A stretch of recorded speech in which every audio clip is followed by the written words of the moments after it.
So thank you very much to everyone who has come to join us today. As Ines has mentioned, we're really happy for you to use the chat to introduce yourselves, to say hello, add any comments, any questions. We will have time allocated for questions, so we will save them for those specific times. Okay, so just to introduce, this is Ines was kindly doing this webinar on behalf of the WONCA Special Interest Group for Integrative Medicine. My name is Dr. Sonia Skagoshi. I am a family physician in London. I'm a qualified yoga teacher, and I am the chair of the Integrative Medicine SIG. So just to tell you a little bit about ourselves, we started in 2022, so we are a very new SIG, relatively. We're currently 53 members and we're actively recruiting. So if you'd like to join our SIG, you can use that QR code and you can join through the WONCA website.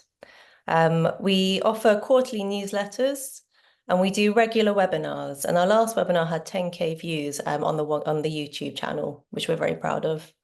And if you're part of our group, we have opportunities for collaboration, including WONCA workshops, and we will be at WONCA Lisbon this year as well. So if you are coming, come and say hi. So I just wanted to talk to you about why we decided to set up the group. So the WHO has a strategy on traditional medicine, and they define traditional medicine as the sum total of knowledge, skill, and practices based on the theories, beliefs, and experiences indigenous to different cultures, whether explicable or not, used in the maintenance of health as well as in the prevention, diagnosis, improvement, or treatment of physical and mental illness. And the reason why it's really important to integrate traditional medicine into allopathic medicine is because 88% of WHO members states report use of traditional medicine in their countries, and the demand is increasing worldwide. And traditional medicines often carry not only therapeutic value for the patients, but there's a cultural, spiritual, and ecological meaning as part of a way of life. The Astana Declaration for Primary Care in 2018 recognises the importance of traditional medicine in conjunction with scientific knowledge, and this is to strengthen primary care, improve health outcomes, and ensure access for all people to the right care. Promoting traditional medicines, promoting traditional medicine safely, we know improves inclusivity, health equity, and decolonization of global health. There are 3 ways that integrative medicine exists in the world. So the first way is that patients seek traditional medicine first, and they only seek allopathic medicine or Western medicine if this is not successful. And this is often used in rural areas commonly. In other areas, both traditional medicine and allopathic medicine work side by side, and this is seen often in South Asia or East Asia. The third way is patients seek allopathic medicine first, and traditional medicines are seen as complementary or alternative therapies. And that's what we tend to see in Europe and the US. Oops. So our mission statement as a special interest group is that we want to align with the WHO strategy on traditional medicine. We want to open opportunities for our patients and respecting patient choice. We want to be able to discuss with patients options in a healthy and informed manner rather than shutting down conversations. And we want to, for our members, we want to create supportive and informed community to advance integrative medicine, and for us to be a platform to share and learn from each other. And the really important thing here is that we want to integrate evidence-informed practices whilst doing no harm to our patients. So as I said, we're really interested in having more members of our group. Even if you're just interested, maybe you're not a practitioner yourself, but you want to have a conversation about this, then this is our QR code that you can use to join our group. And I'll put it back at the end of the presentation as well. So with no further ado, I'd like to introduce Dr. Ines Espiga Macedo, who is a family medicine doctor and acupuncturist and lifestyle medicine board doctor from Portugal. So thank you, Ines, for giving us your time to give us this fantastic talk. Thank you, Sonny, for such a nice presentation. Let me just share my screen now. Okay, can you all see it? Okay. Yes. Great, perfect. Let me just, okay. So, welcome and thank you, Sonia, which was who made this up with me and grabbed my idea to speak about one of my biggest passions for the last years, that is meditation, and the growing evidence that we have of its effects on health. So this will be our guide for today. I will be speaking a bit about the origin, the definition of meditation, its origins, and the evidence about it, the scientific evidence related to meditation, the different types of meditation, a bit of a myth busting, and also the benefits, the recommendations, and some contraindications. So, to have a bit of context, Sonia had it already in her last slide, but who is Ines after all? Well, I consider myself a nature and sport addict. It's where I like to spend most of my free time. And also, I am a lover of life and people as a whole, either in my professional or in my social life. As Sonia already presented me, this is my curriculum and a bit of all of the techniques that I use on my daily clinical practice. And how did I get here? Where did I come from? And where did meditation start for me? Well, meditation started back in 2010. When in 2010, when I was going through a bit of a tough time as a in my personal life. And I started to read a book because back in those days, there were no such things as smartphones and apps. So I did it the old-fashioned way. I studied a book and I had created the habit of going to the beach to practice the techniques that I was trying to learn. And then I went to my residency in family medicine. And in my third year of residency, I noticed I had two specific cases that rose me some questions about what else can I give to the patients, because I had a lumbar pain that wouldn't get results with any medication. It had gone to the hospital care to be evaluated by orthopedics and painkiller, and he was on a lot of painkillers, and nothing would sort out his problem. And he was losing a lot of quality of life related to that. And the other case was a heartburn. It was a 70-year-old woman that had the same process. She went to the hospital care, and she came back with no further ado, with nothing else that our colleagues could give her as an answer, as a solution to sort out and to solve her problems, which were interfering also a lot with her quality of life. And as so, I started to think, and in my social life, a friend of mine spoke me about TCM. And so since 2015, I went to study medical acupuncture, but based on TCM. And I developed this scheme of evaluation. Oh, sorry, I use a Portuguese one, but I'll read it for you. This is my first appointment evaluation.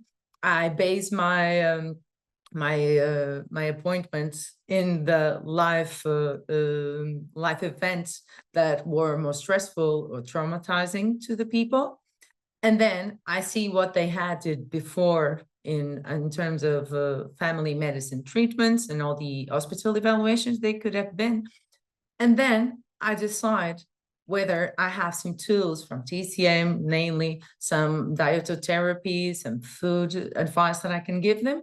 And together we make a plan whether the acupuncture treatments, the exercise, or meditation can be a solution that can further help them besides the traditional, the more common allopathic approach or with physiotherapy. Along my path, I also became a Qigong teacher. I started to use a bit of phytotherapy.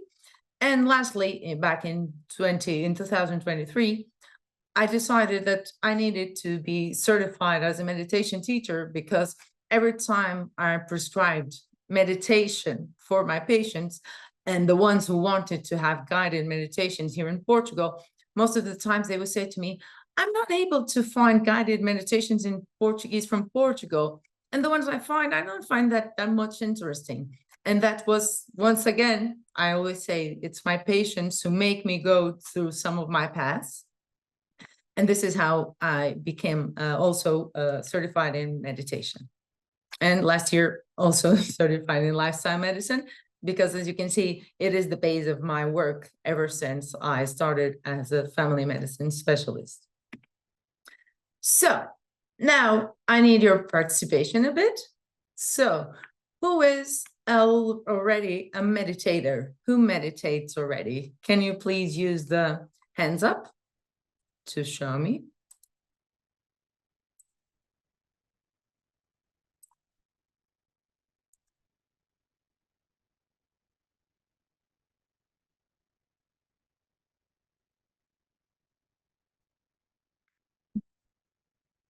Okay, we have 2 participants.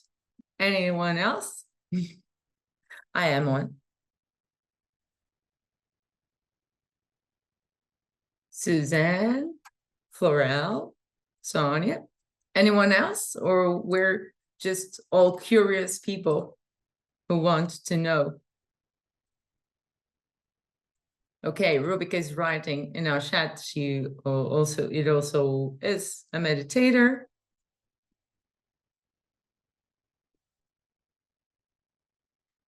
Okay, we have some.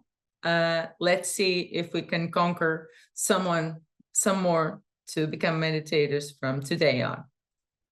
And from the ones who are meditators, if you could use this QR code, we would like you to share how is your practice.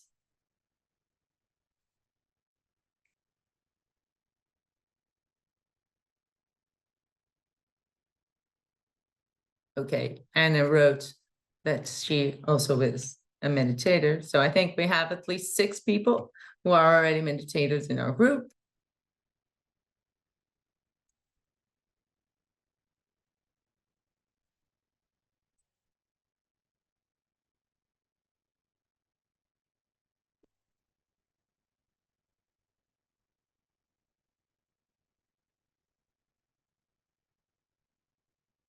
So we have 2 participants. Who else will answer? 3. Suzanne has answered on the chat once or twice daily. So let's see our graphics then. Well, it's a quite good average. But yeah, let's see how the context and how the indications are. And in the end, we'll make a balance of it all. Sonia, I do twice daily. As a meditation teacher, we do twice daily, 20 minutes. Okay, so, and since this is a talk and a webinar about the benefits of meditation, we thought that we needed to have a practice. So I will invite you all to sit in a comfortable position. If you want to lay down, feel free to do it. I'll call you back afterwards and give you time to get back to the sitting position to watch our webinar. So we're going to do just the simpler meditation, just controlling the breathing. Someone call it the square meditation. Someone call it the 16 seconds meditation, but I will guide you through it. So let's sit in a comfortable position and let's just breathe in. And when you breathe out, close your eyes or just let it be a little open if you don't feel comfortable with closing them. And now let's start breathing in for 4 seconds. 2, 3, 4. Holding for 4 seconds. 3, 4. And releasing for 4 seconds. 2, 3, 4.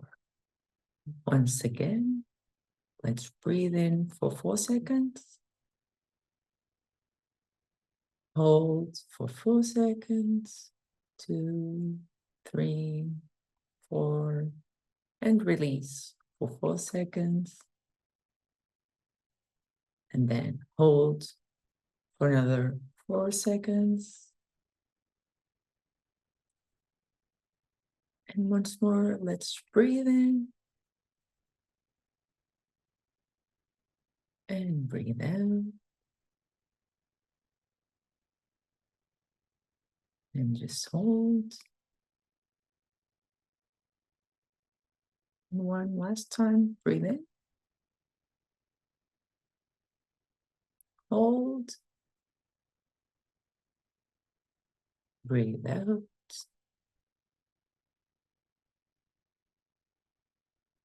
And now just breathe normally. And see the feelings and the difference that you have on your body.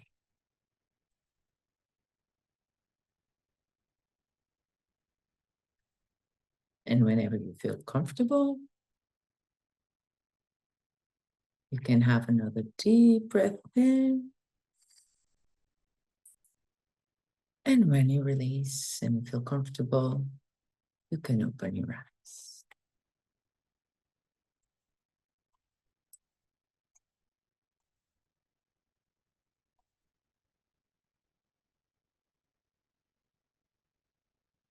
So, does anyone want to share from the ones who hadn't done meditation before, or from all the other ones?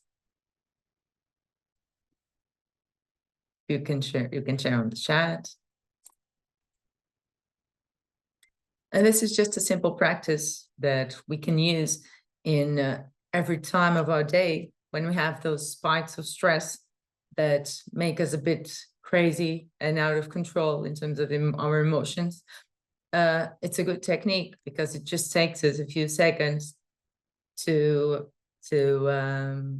make it. And as you are writing on the chat, it helps us feel calmer. And when our life, especially for medical doctors and other professions, we have a lot of these spikes of stress along the day. So this is an exercise that you can use on a daily basis, and it's just on hand to use. So back to our presentation. Now the challenges. Definition of meditation. As you will see in my next slide, this is one of the biggest challenges that we have, because the only thing that I could find in all the evidence and all the literature that is consensual is that its origin comes from the Latin word meditatum, which means to ponder. And from then on, as you will see, we have a lot of different definitions across the literature, and I just brought you some of them. This is a study from Frontiers in Psychology that I will be citing along our presentation some more times. It dates back to 2019, and they say that meditation is an umbrella term which subsums a huge number of diverse practices, and it isn't clear how these practices can be classified in a reasonable way. That's why they proposed to do this study that I will show you a bit of their results, trying to propose a classification for a classification system for the different types of meditation, because as you'll see, this is a big problem for building up evidence that is so useful for us, and to use these prescriptions and to know the benefits, the side effects. But definition is one of the problems that we have on hands for the moment, for the time being, because it differs a lot. There are a great diversity of meditation techniques. They can sum up from some of the articles to 309 different techniques of meditation, which makes it difficult to find an all-embracing definition of meditation and to properly differentiate meditation from some of the other mind-body practices. But we have this review of in mindfulness and behavior change from Harvard Psychiatry Reviews. And it says that meditation is a practice that self-regulates the body and mind by engaging a specific attentional set.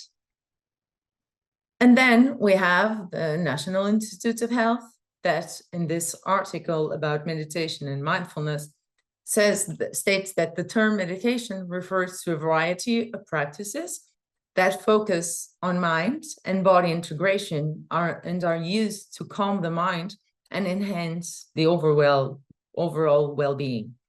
So, as we can start to see, some of the definitions cross over, but not all say exactly the same thing. And then we have this definition. I wanted to state the World Health Organization, but the definition is quite back in time. But it says that it may be defined as a group of practices that train attention to enhance awareness through mental discipline, with the ultimate aim of development of insight into the nature of mental processes, consciousness, identity, reality, and spiritual values. But where did meditation come from, after all? Well, and here we start in another gray area, because when considering that meditation would be a contemplative practice that focuses the mind, some state that it could be as old as 200,000 or 150,000 years old, because it helped our ancestors to develop working memory, essential for the human evolution. And they argued that fire-gazing meditation literally made us human by rewiring our brains in such a way that symbolism, as we know from history, and also the development of language. But as for written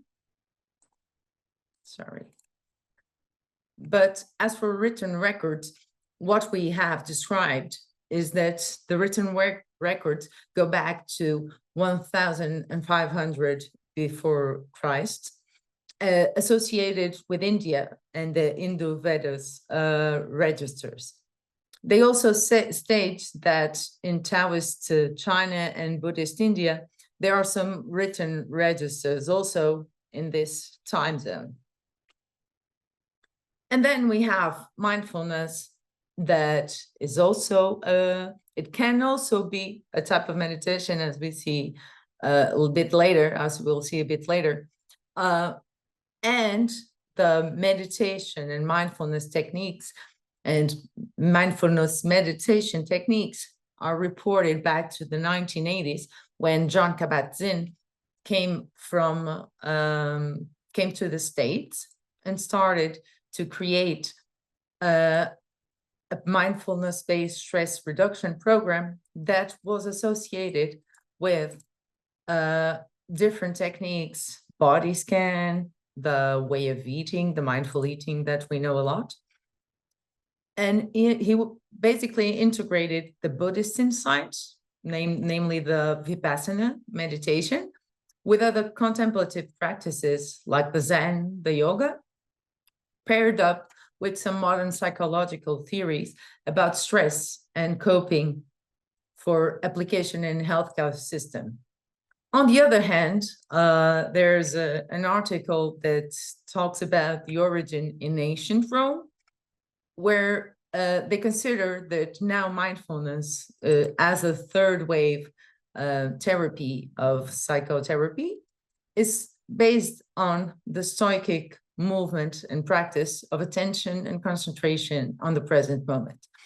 So, as we can see, the definitions differ, but they all have this common grounding of concentrating and trying to calm and control our minds and our thoughts. And I decided to share this with you because I think these graphics explain a bit all this rush and all these changes that we're going through in this area. Because as you can see, most of our evidence has been built up mainly from 2000 forward. And specifically here, we can see that for the last 10 years, the ratio of literature on Buddhism to that of mindfulness had flipped from 4 to 1 before 2008 to 1 to 1 over the following 5 years.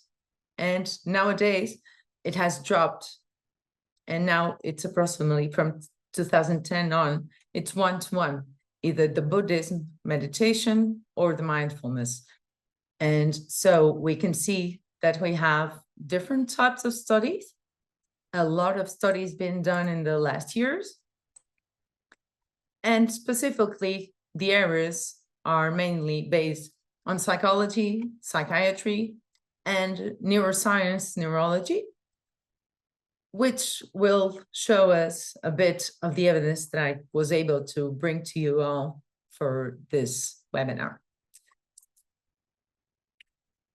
And these are all the words that are mainly associated in this study.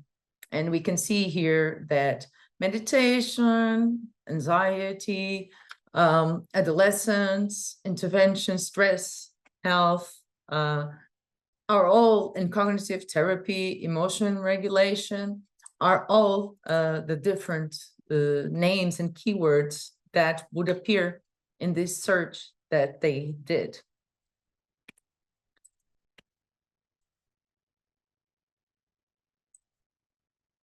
So, going to our different types of meditation, and I was stating in the beginning, this is the article who found out and described that we have, and you can find in literature, 309 different types of techniques that they tried to pair up and reduce to the 20 most popular ones, which will be these ones that you can see here. I'm going to zoom in a bit. So you can see that repeating syllabus is one of the types of meditations that they considered. Manipulating the breath would be another one, like the one we did in some minutes ago, the beginning of the webinar. Contemplating on question, that is a technique that my teacher, David G, uses a lot, and it's really interesting, the feelings that it can build up on. Walking and observing senses, this will make the bridge to one of our myths, that is, do we need to be in the Buddha position or the yogi position to meditate? Let's think a bit about it, because there's a great variety of types of meditation that we can do. We also have the line meditation, the concentrating on energy centers, on channeling.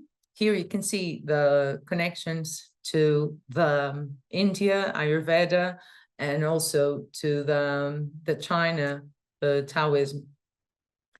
They also consider observing the body, singing sutras or mantras, that is the repetition of a certain word, the contradiction or paradox, that is concentrating the mind on something contradictory or complex without thinking discursively about it.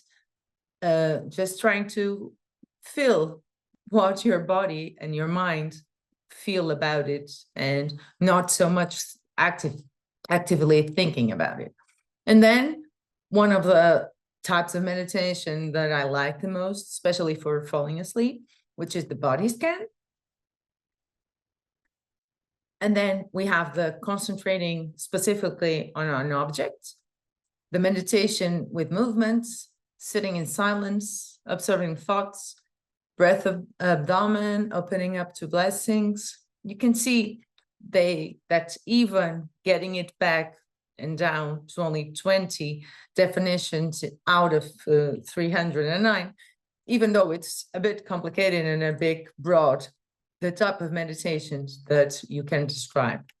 And they did this list because afterwards they tried to categorize these 20 techniques into clusters of similar techniques according to their effects. They had, I don't remember the name, but they chose a group of experienced meditators, and they asked them to classify them according to the amount of body orientation and the amount of activation. And you can see that they clustered them, all these 20 different types of meditation, into meditation with movement, body-centered meditation, mindful observation, contemplation, visual concentration, effect-centered, and the mantra meditation.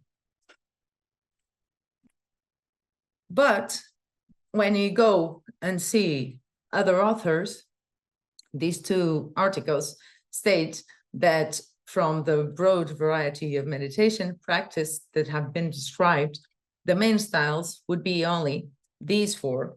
As you can see here, we have 7.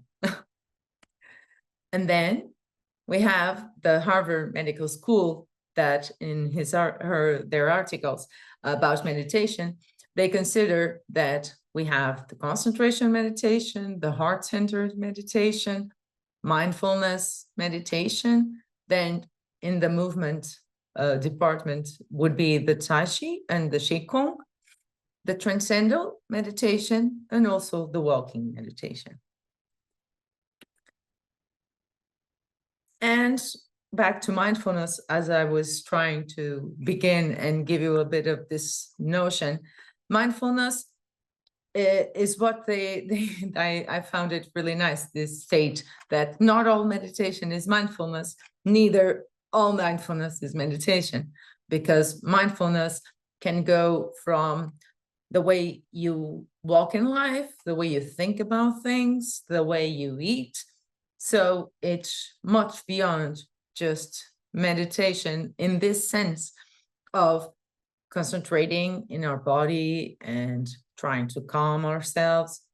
But it is what it is. I think that in the next years, we will have a bit more of a roundup of all this evidence and more reviews because of all this buildup in the number of studies for these last 10 years. And this is an idea that I share a lot, because as a meditation teacher, and while I was preparing this presentation, I was thinking, well, I don't remember that much as a teacher to prepare a meditation for a class or to record one guided meditation. I don't use only one of these. So we can start seeing that this can also be one of the problems with building the evidence.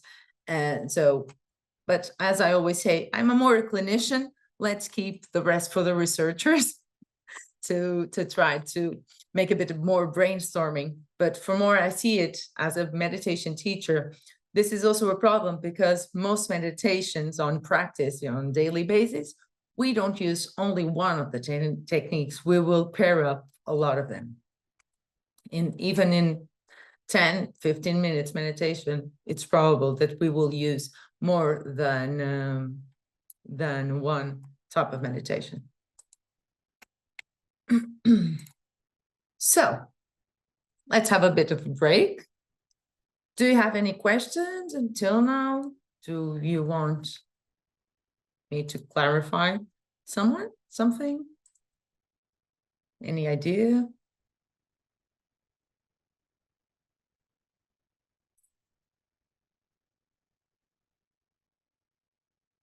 Did you have any previous ideas about these matters and these questions related to how difficult it is to make a definition or even get back to the origins of it all? Because there are some people that can say that even the prayers for the Catholicism, and back to the connection with Rome, even that would be a type of meditation. And it's really nice to see that back in time, we see all these things. So Sonia, you were asking, why do you think it's more interest in meditation research now? And I think it's simply a bit like what happened to me. We have more and more things that we aren't able to sort out about some of the diseases and some of the stress, the impact of stress has in people's life. And so I think also pairing up with the knowledge that we have from neuroscience and all the interference that stress has on top of us. And I think, and this is just a personal thing, I think that we all make up and make the association and pair the yogis with people who are really easygoing and calm. And from a scientist's point of view, I think when you're searching for a technique that will control the stress that is so much the cause for so many diseases nowadays, maybe this would have been one of the fields. But I think mainly is a bit like Suzanne was writing, that more and more people are opening up to more traditional things. And so research is getting to it to give us all the facts about it. Does anyone have any other questions?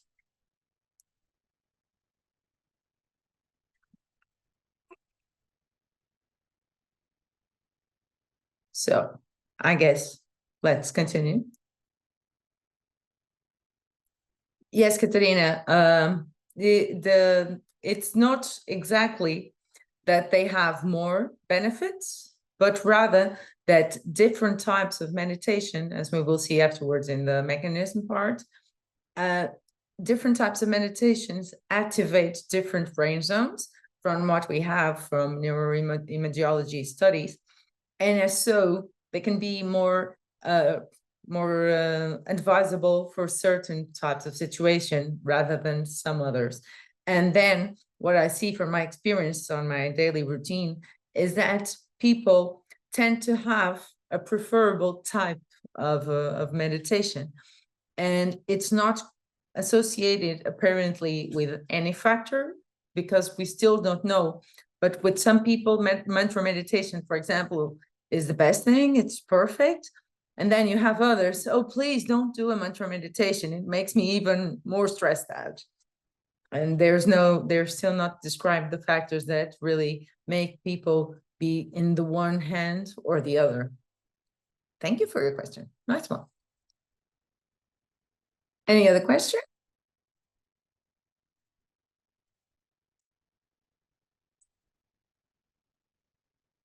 So now I'm going to need your help again. I don't know if most of you are on the computer or in your phones, but I would like to answer me another question. What do you expect from meditation for your health? If you can if you could write down here so that we can have a cloud of words and see what most of you will have from the beginning. Since we have some people that are not meditators. Oh, longevity increase, good one. improving mental health, of course.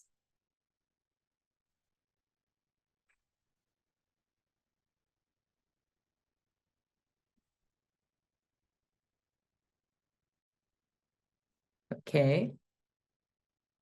A lot. Dimitris is writing on the chat, feeling calm and peace, low stress.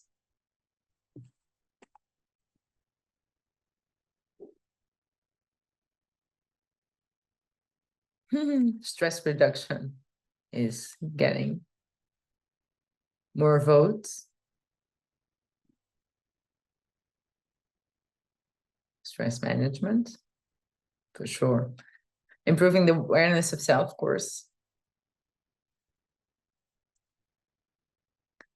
Okay, from what I'm seeing here, I think we don't have any other further people writing. Let's see then what the evidence shows us or not. What we can see described on the studies is that it reduces stress, as most of you said, controls anxiety. It also has some association with better sleep patterns, with pain, with better emotional health, better self-perception, greater ability to focus, less risk to have dementia, to develop dementia, greater kindness. It also is described that it can interfere with the substance use disorder, and also influence on high blood pressure. And Jurka was sharing also that her idea is peace of mind. As you can see here, it is for sure one of the most evidence-based effects and benefits that meditation has. But what do the studies say? I was talking about sleep. And what we see is from this study is that mindfulness meditation is equivalent, effects on sleep is equivalent to the evidence-based sleep treatments by significantly increasing sleep quality compared with non-specific active controls. They theorize that the learned techniques that reduce sleep-interfering cognitive processes would be one of the reasons why this happens. It also would interfere in changes in the sleep architecture, and also the brain regions that are related to sleep would also have morphometric and connectivity alterations because of the use of mindfulness meditation. However, the evidence did not support a dose-response relationship between in-class meditation hours or sleep quality scores. We only know that on follow-up, we have this pairing of the effects of evidence-based sleep treatments with the effects of mindful meditation program. And in the recent years, there's been a bit more of evidence showing that maybe meditation will help us, as we can see, we will see afterwards because of the mechanisms, will interfere with eating disorders, namely the technique of mindful eating, as I've been speaking, the addiction, namely the smoking cessation, but also things as bipolar and psychotic disorders. These are the benefits that are still with low evidence, but it seems to be on the verge of showing, and we get to know why the things are going as they are. And then with cancer, we know that meditation is unequivocal in the benefits that it brings, because it will improve a wide range of psychological and biological outcomes in people with cancer. We know that people who do meditation have less nausea and vomiting. They say that they have less pain, some studies. And so the oncology is one of the fields in which mindfulness, especially mindfulness-based intervention, we don't have meditation as a definition that much study, but mindfulness-based interventions have this evidence that it really does help a lot. We also have this study that says that the impact of mindfulness on functional brain connectivity in breast cancer survivors will have an interference with the cognitive complaints also, besides the effects that I already told you about nausea, pain, stress, and even sleep disorders are one of the things that meditation, mindfulness specifically based intervention can have an effect on oncological patients going through treatments. But why? Why did this happen? How does it happen? How can we explain this? Well, and as I have been telling along the presentation, where I can go to is that stress is most of the explanations we can find why meditation helps. As you can see from here, we have two main fields of interference of our central nervous system, the autonomic nervous system, and then the autonomous nervous system, and also the HPA axis. You see that when you are exposed to an acute stressor, you have both activations simultaneously. But when this activation is maintained along the time, you know that they can lead to further dysregulations of the whole system. And that will justify us a bit, as you will see afterwards, the possible mechanisms through which meditation can interfere, because you know that it will help and will interfere with the release of cortisol, the release of adrenaline and noradrenaline in terms of our adrenal gland, but also this study refers that even epigenetic alterations can occur when you have greater lifetime exposure to stress, namely this reduction in the COMT-DNA methylation that will be related to cognitive function. When you have this reduction in the expression of these receptors and this methylation, you'll know that the cognitive function and the pain intensity would be changed. And as for the HPA axis, you can see here a bit more in detail because I didn't know who was on the phone, so not. So as I was talking, this is the details in terms of the sympathetic nervous system and our normal reaction to pain that when gets chronic and for lifetime exposure can be associated with this stress-related methylation of COMT, but also with increased release of catecholamines, we have a blunted stress response. But as for our HPA axis, we also know that we can either have hyper or hypocortisolism, and it will also be blunted when you have chronic exposure to stress and increase the pain sensitivity, decrease the pain threshold, decrease the cognitive function. So, and once again, we know that epigenetic effects of stress also happen. This is another study that refers mainly the same, but also it starts to raise the possible interference of stress with the thyroid, but also with the renin-angiotensin-aldosterone axis.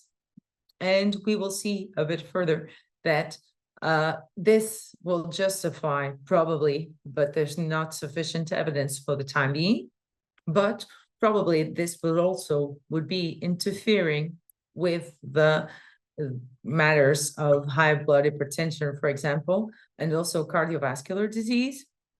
And all of these mechanisms related to the stress and the endocrine system will justify a bit how this meditation could be helping us all with different types of diseases across our body.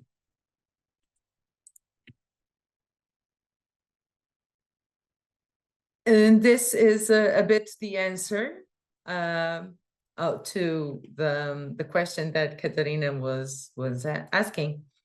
Several authors have pointed out that individual difference might tremendously influence the effects of meditation. And also the phenomenological experiences encountered during meditation depend heavily on individual factors such as personality and learning history. And this individual variation is a bit also one of the biases that we have in the studies, and to have the results and the evidence that we would like to have the most. So what we know, what I found in this article related to Katarina's question is this, that when you do focused attention, you have an association with cortisol, reduction of cortisol levels.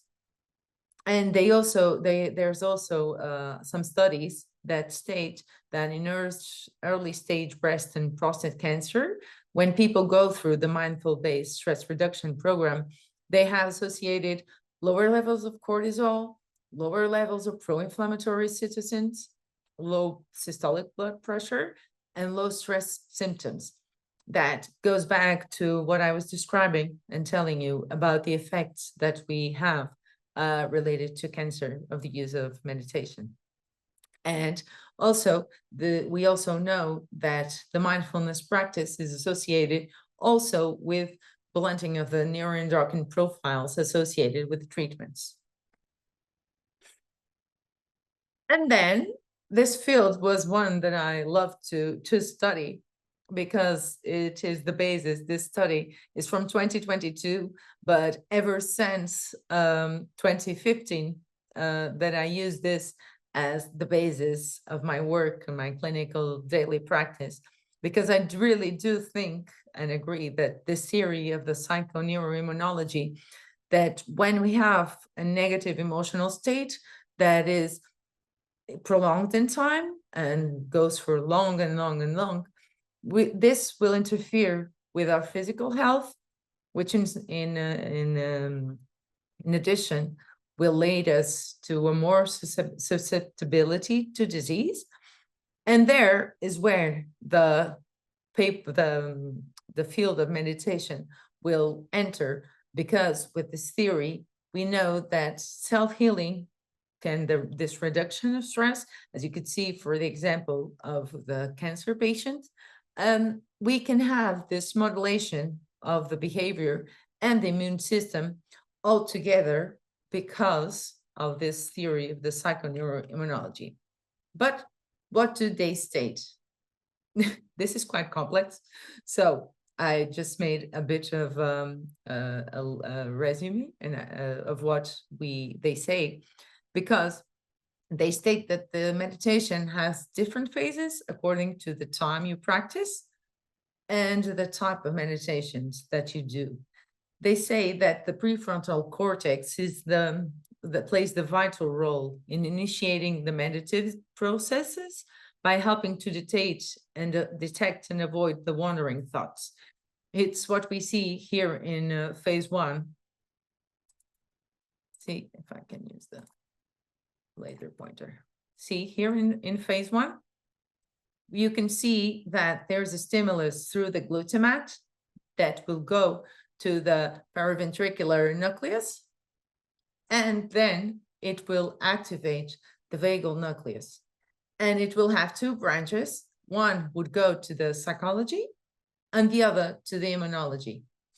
And also they describe that you can see in this phase 1 even alterations in the electroencephalogram, which I found really curious to know, because I think more and more we will see these effects, because we have the neuroimaging, we have the electric records from the brain. And then in the part of the immunology, this other study states that when you have more positive reviews of yourself and your own image and your life, you have a more positive impact on immune health, namely by the reduction of the interleukin-6 levels.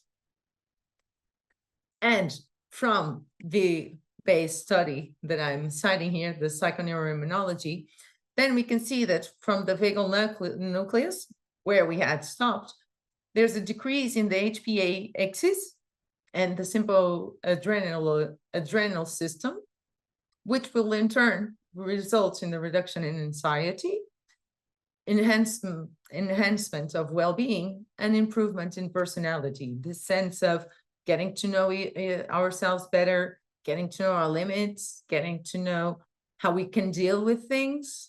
Sometimes, as I say to my patients, be confident there's nothing that bad that can come that you could not deal with.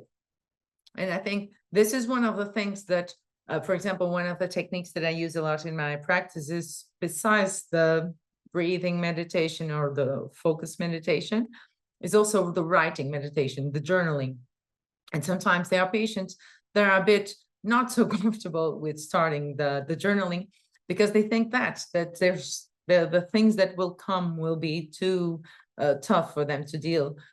And I think that this can be the explanation of how meditation can help people deal better with the things that will happen along life. There's also another way that they explain the interference of this phase 1 meditation through the locus coeruleus, the paraventricular nucleus, and the anterior pituitary gland, and also the adrenal glands. You see that they have an inhibitory pathway from the reduction of the release of GABA from the perigigantocellular nucleus that will have a cascade down here and will interfere further. These are deeper phases, and you see that in phase 2, the interference will be in the right inferior parietal lobe, and it will make us have better control of this intruding thoughts, the rest of drifts. The affirmation meditation will change the electroencephalogram register with photic stimulation. And the alpha waves in the electroencephalogram are also significantly replaced by theta EEG waves. I see that this is a bit small. Sorry, I didn't zoom in this one.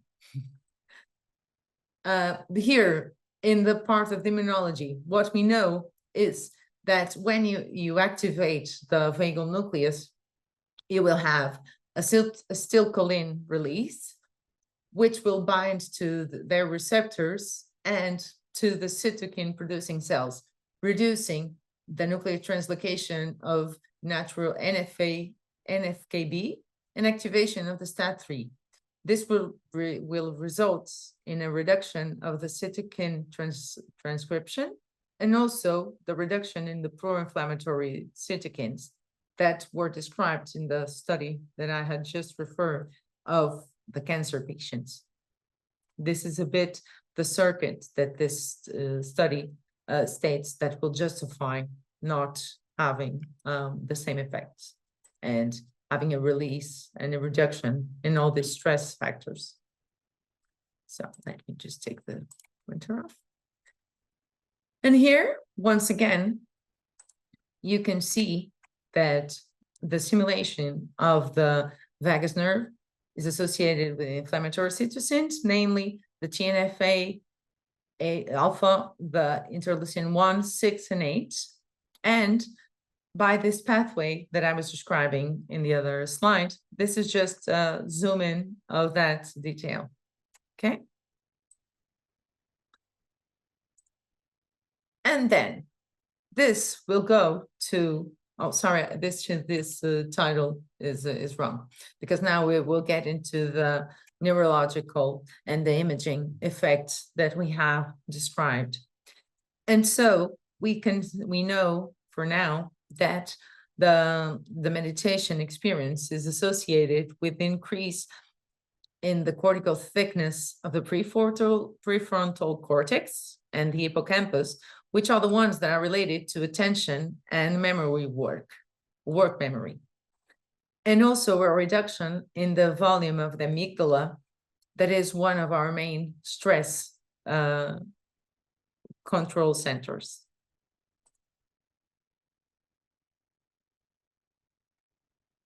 We have a bunch of different studies. This is the one that I've just told you about. But we also have the effectiveness of mindfulness-based cognitive therapy compared with the maintenance of the antidepressant treatment.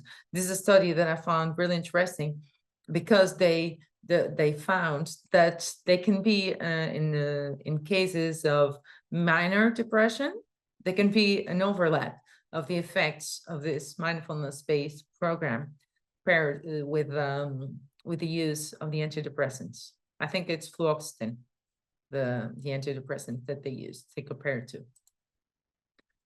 And also, once again, another study that states that brain changes following mindfulness are associated with reduced caudate volume and decreased positive urgency. And this is a study that I like a lot because I think when we have an image, I'm a really a graphic person. And here you can see the stimulus that you have in the different types of meditation, and they stimulate different zones of our brain, which are related in also to different emotions and controls. You can see that the anterior cingulate cortex is associated more with a regulation of attention. You also see that the prefrontal cortex is associated with the emotional regulation. The hippocampus is associated with memory, and the insula, for its turns, is more associated with this thing of the body awareness that we have been speaking before. And the less activation that we saw in the study before of the amygdala results in less activation of the hyperalert state. And see, Katerina, if you want to see more in detail this study, you will see the different effects. I didn't go much further because of the time thing. And now the neurophysiology of it. As we saw before, the lifetime exposure to stress can have this epigenetic alteration. And I wanted to point out this because I really think that we all, even as medical doctors and professionals of health, we need to think a bit about this for our own life, because too much stress will, in the long term, lead to less working memory and less accuracy in our daily life. And then in terms of behavior change, there are also articles like this one that try to explain why meditation is helping with behavior change, namely to help people go be more prone to have lifestyle changes in their life because of the chronic control of chronic diseases and everything. And this is also based in mindfulness meditation mainly. And they state that reappraisal mechanisms through which mindfulness meditation improves emotion regulation and ameliorates anxiety. Oh, sorry, this slide was supposed to be like this. I think I opened the wrong one. Mindfulness facilitates the reappraisal by interrupting automatic reactions, as we could see in the part of the neuroimaging. This less activation of the upper alert state and the body awareness, they all overlap these explanations from different points of view of science, either the images, either the psychoneuroimmunology, and also the behavior change studies. They all overlap a bit on these type of mechanisms. And once again, another study that states that depending on the subject experience, we will have different mechanisms that will be activated, but also, as the other study stated, we have different effects according to the different types of meditation we are using.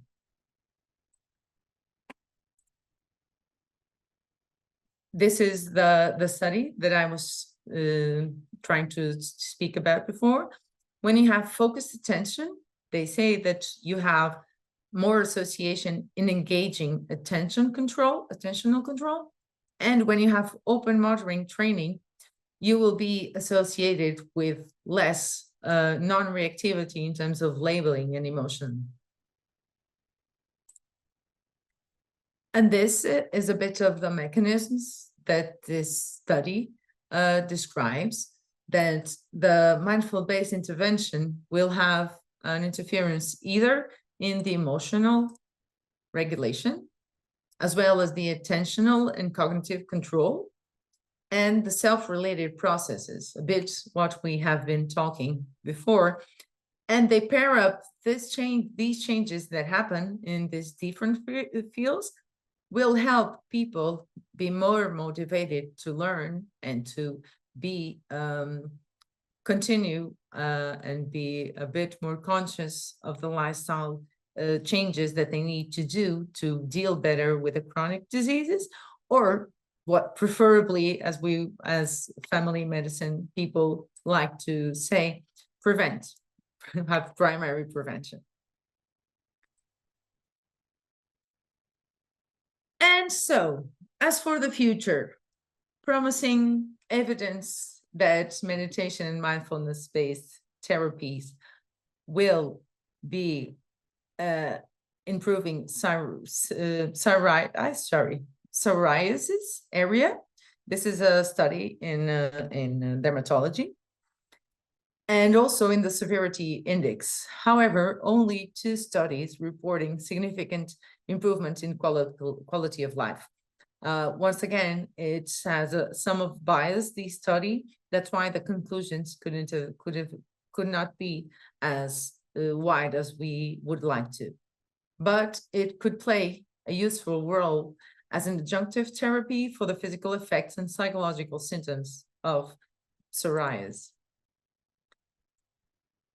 While limited, the existing evidence, as I was stating before, as the probable explanation for the interference with high blood pressure, for example, the existing evidence indicates that meditation may influence the RAA system, as well as stress outcomes, indicating that transcendental meditation may influence metabolism.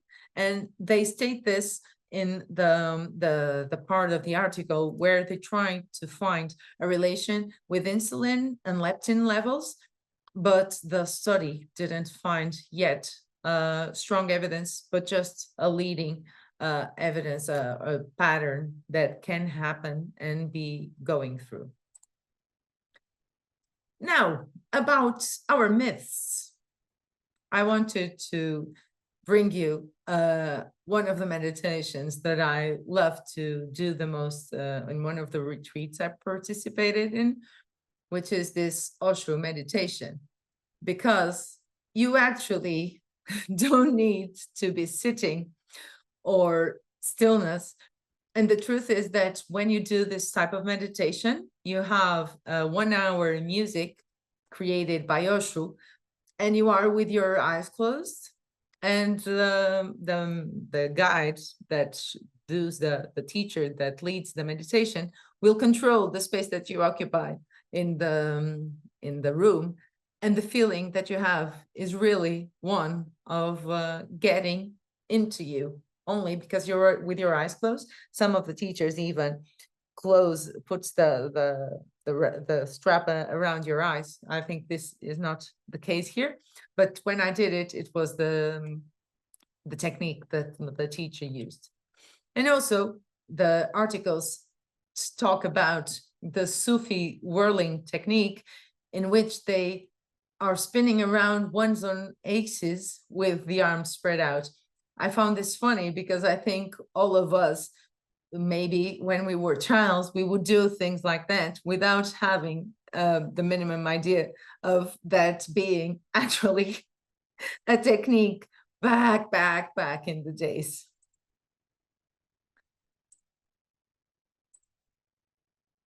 Is it a religious practice? Well, as we talked in the beginning of the presentation, I think that it has been connected to the initial roots. It could have been connected.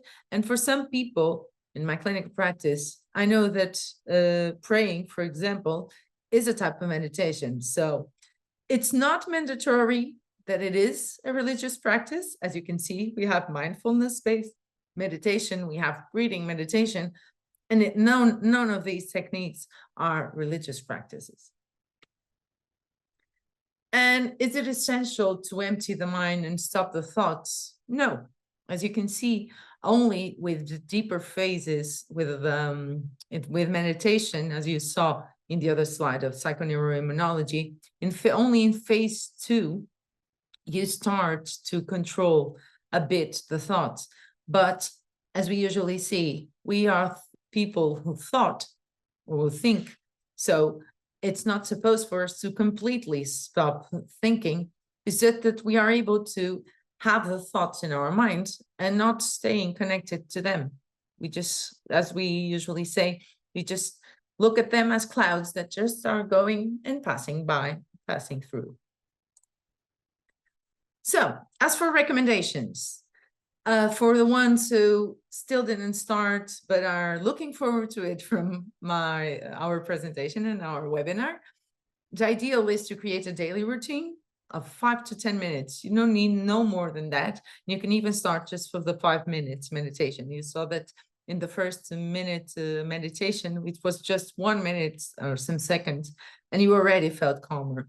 And the more important is to create the routine. Sometimes, and for some people, it's easier to start with guided meditations. And the articles say that to be safe, the beginners should not practice more than 15 minutes in a row. And when practicing for longer periods, should be accompanied, because, let me just go here, because as with other therapies, namely psychotherapy, there are described side effects, sometimes in 7%. The articles state between 7 and 10% of participants can have negative effects, but it's overlapping with the psychological therapies. And the most common are anxiety and depression. But there are patients who have these side effects, but then they say that the side effects that they have, when they got them under control, meditation would actually help them reduce the probability of getting back to these types of symptoms. And here is another connection that what I've been telling along the webinar, that there's a different propensity for people to link to one type of meditation rather than another. And so if you don't go with one type of meditation, don't quit, just change to another technique, because it will help you probably. The formal contraindications are for starting by itself, by our own self, is an history of trauma, mental instability, addiction, and major life changes. But as you saw before, it is stated that meditation-based programs help with the addictions. So it's just the contraindications for practicing by our own self without being in the presence of a teacher.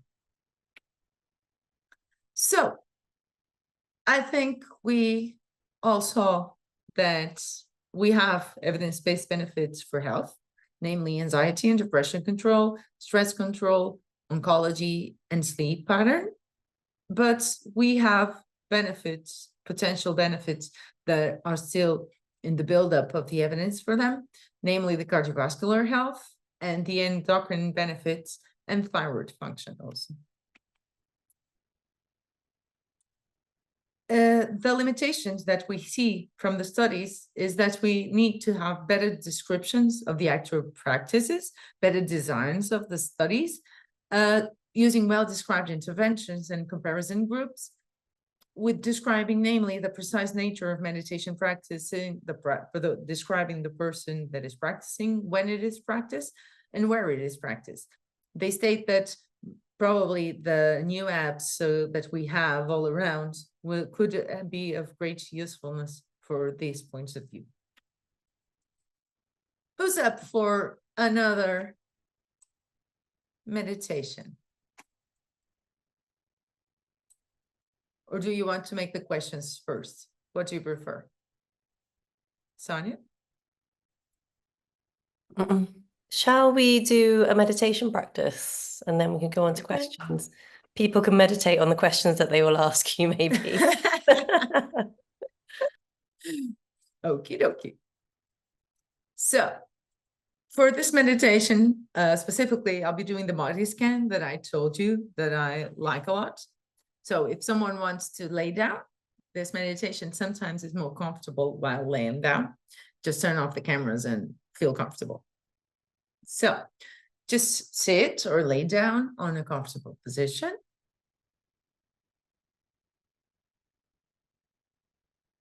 And let's start to have a calm and deep breath in. And while releasing, let's close our eyes or keep them just a bit open, whatever feels more comfortable for you. And now let's go and do another deep breath in.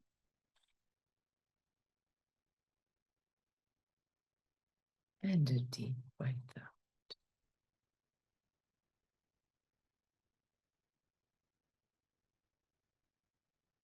And a deep breath in. And a deep breath out.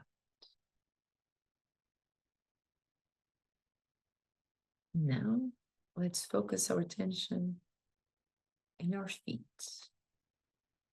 in the fingers of our feet. And let's just breathe into that body zone and just observe and relax.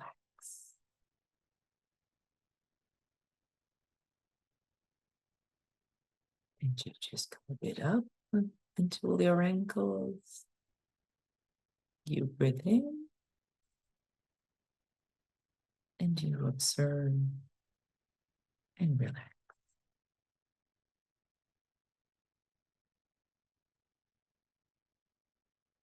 And go a bit up through your legs until your knees. And you breathe in. You observe and relax while breathing out. And now you continue to lead your attention further up until your hips. You breathe in and you breathe out. And if you feel any tension or any pain, just breathe into that zone, that pain, and observe and relax.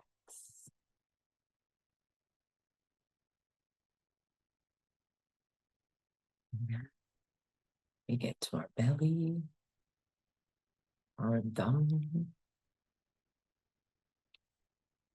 Just breathe in and relax.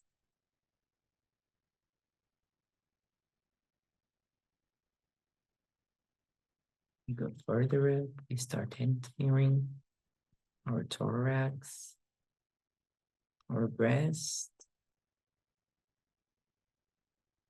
and you can feel your heart and your lungs.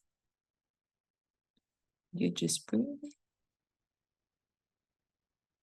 in and breathe out.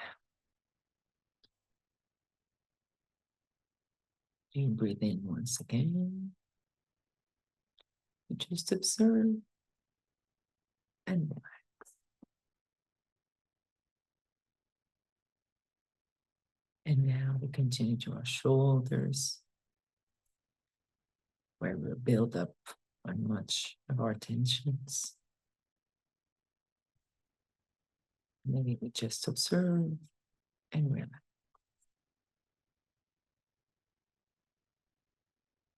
And for every pain, every tension that you feel on your shoulders and your upper back, just breathe into it and observe and relax.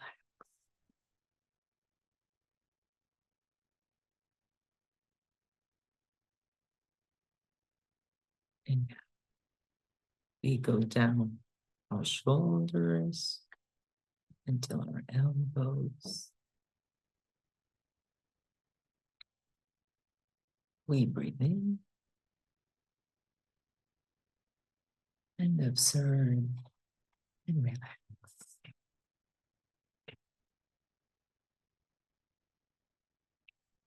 And then we continue down until our hands, our finger, our wrist. We just breathe in, observe, and relax.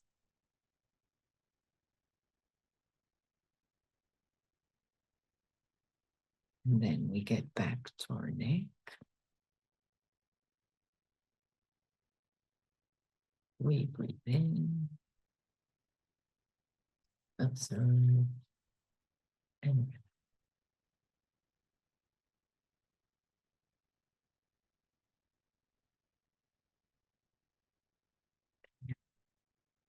We continue until our ears.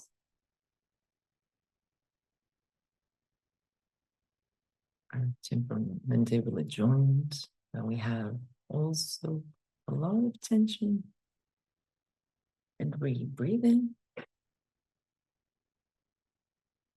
observe, and relax.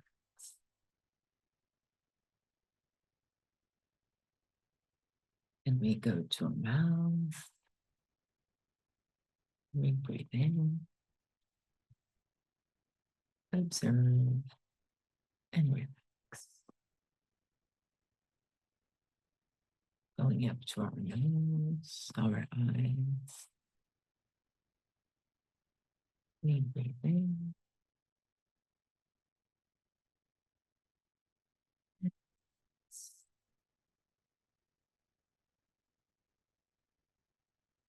And now to our temporal zone.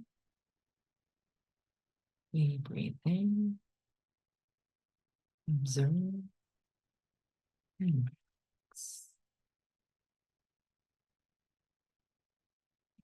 We get to the top of our head. And we just breathe in, observe, and relax. And now we drive our attention slowly from the top of our head through our whole body until we get to our feet, to our fingers. And we bring back that attention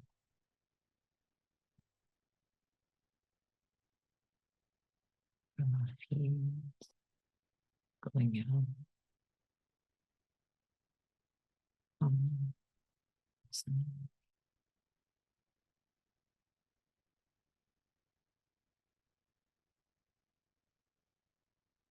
Get to the top right.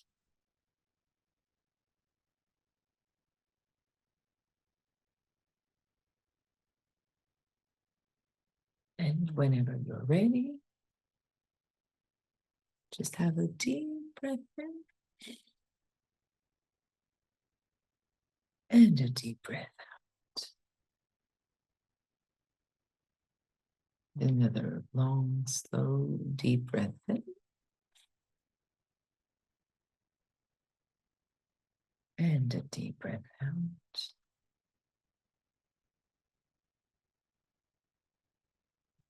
A deep breath in. And with the next breath out, whenever you feel comfortable, just open your eyes and start to feel the room around you, the place beneath you. And welcome back.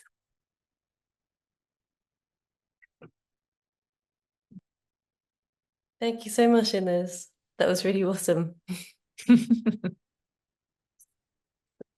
Glad you enjoyed. I'll let everyone have a couple of seconds just to Wrap enjoy up. the feeling.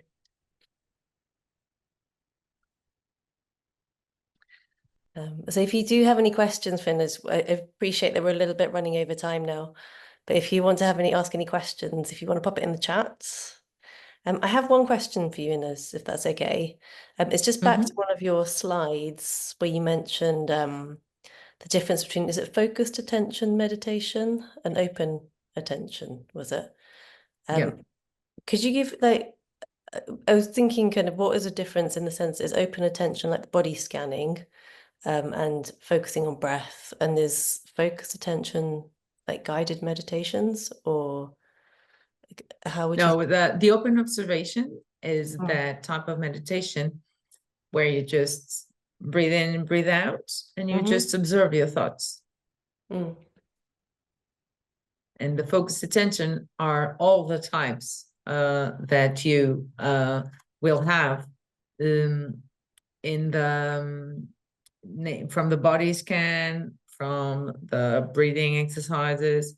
It's a bit what I was selling around the beginning of the slides and the types of meditation. This formal classification is quite tough because of that. Mm. But the open-minded, the open awareness attention meditation is more related to this. Sorry, because I got distracted because I saw a question in the chat. Yeah. Is one of the things of just entering a mode where you observe your thoughts and try to not get into them. Okay, thank you. And a question from Rebecca in the chat, which is, how do you prescribe meditation in practice in your country? Well, I have different types of prescription, but it goes back to why I was here and that timeline that I put on my slide. I actually went to study and certify myself as a meditation teacher precisely because of that, because on the running, the stress life that people have with so few time, so little time that they have to do whatsoever. Most of the times how I prescribe is with these recommendations that I gave you. I try to people to have 5 minutes a day, and I give them recorded meditations. I am a teacher in a free app that is Inside Timer, and I record my Portuguese meditations there, and I just give them to the patients because I think it's what I think and I use for all my prescriptions, either exercise, meditation, every lifestyle changes that I want people to do. I don't have a formal prescription that I want to have them. I just want them to do from 0 to 100. There's a scale, and I just want them to have a little. So it's kind of a negotiation. I see what suits better each person.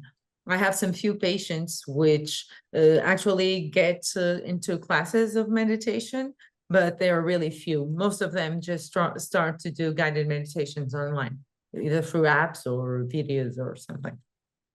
And then I help them in every appointment, since I work a lot with acupuncture. For the first weeks, they come every week for the first 3 weeks. And so I can clarify some doubts, some things that weren't so comfortable. So I'm kind of a support while they do the practice at home. Thank you. Are there any other questions? Oh yeah, what is the app that you use for guided meditation? Insight Timer. I can write it here. That's a really good app, Ines. I've used it before as well, because for those of you who haven't used it, it has guided meditation, but also you can do silent meditation, and it has a timer A on it. timer. Yeah. I started using it as a timer, and then I went to the guided meditations, because as I always say, I'm a meditation teacher, but I love being guided. Mm.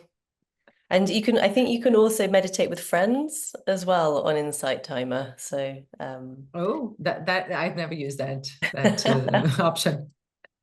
I think another good one is Headspace. We use that in the UK quite a lot. Yeah, the problem with the Headspace, I think it's not you don't have that the free option. I think if you work for the NHS, Oh, okay. you may do. That can be a good thing to help people. So I'm just going to put the link to the special interest group. I see that Ines has put her links Contacts, on contacts there. So if you have any further questions, you're more than welcome to contact either of us. I just want to say thank you, Ines, for a fantastic, fascinating, and very evidence-based guide through meditation. I thought it was absolutely fantastic. Thank you. I also wanted to thank, in the background, we've had Anna and Chloe, who've been quietly sort of getting on with it with the Mandarin and Spanish translation. So just eternally grateful for them for doing that for us. And I want to thank Sanka for always doing the technical support. I don't think I could do this without you. So I've got here for Florel saying, start with 5 to 10 meditations. Yes, I thought the meditation practice was fantastic as well. Thank you. Thank you. Glad you liked it. So it is time, and so I just want to thank everyone for coming. It's been a really enjoyable conversation through the chat as well. As I said, we are a special interest group, so we will continue, or we will endeavour to continue with these webinars. This one will be available on YouTube as well. So once it's up, you should be able to recommend it to your friends. And yeah, which I think is in the chat. Yeah, so that's just to say thank you very much for your attendance. Thank you. Thank you all. Bye.